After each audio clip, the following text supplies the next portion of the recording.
Gen Z युवाओं के द्वारा नेपाल में जारी भीषण आंदोलन इन दिनों निर्णायक मोड़ पर है। विगत हफ्ते बृहस्पतिवार को यहाँ के प्रधानमंत्री केपी शर्मा ओली की मंत्रिपरिषद ने सामाजिक संजालों पर बैन लगाया। यहाँ के लोगों का कहना है कि वास्तव में यह लोकशाही की जो विशेषता है, वाक्य स्वतंत्रता, इसके पीछे उनकी मंशा वाक्य स्वतंत्रता को समाप्त करने की है। कम्युनिस्टों की जो हालात है वो इसी पर काम कर रहे हैं, इनके पीछे वही कारण रहा। सही मायनों में देखें तो जिस रोज से केपी शर्मा ओली की सरकार बनी है, यह सरकार एक तरह से भ्रष्टाचार को ही बढ़ावा देने के लिए बनी प्रतीत हो रही है।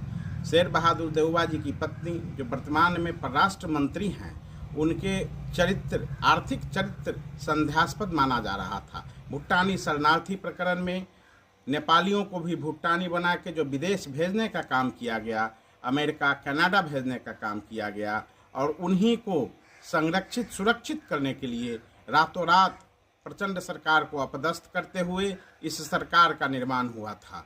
और सामाजिक संजाल के बहाने जो भ्रष्टाचार व्यथिति नेपाल में जिस तरह की है, इसके ऊपर युवाओं का आक्रोश बढ़ता गया। और जो विगत बृहस्पतिवार को, गुरुवार को जो सामाजिक संजाल बैंड किया गया था, लाखों युवा, जेनजी युवा सड़क पर उतर आए। जेनजी समूह का मतलब ही है कि 28 वर्ष से कम के युवा, और उन लोगों ने स्पष्ट आह्वान किया कि किसी भी राजनीतिक पार्टी के लोग हमारे आंदोलन में सहभागी नहीं हो। छोटे छोटे बच्चे, स्कूल में पढ़ने वाले बच्चे, कॉलेज में पढ़ने वाले बच्चे अपने स्कूल यूनिफॉर्म में सड़क पर उतर आए और उन लोगों ने भयानक प्रदर्शन किया। शांतिपूर्ण उनकी मार्च पास के ऊपर प्रहरी ने भयानक भीषण दमन किया और 20 से ऊपर छोटे छोटे बच्चे, युवा बच्चे लोग शहीद हो गए और हजारों की संख्या में घायल हो गए।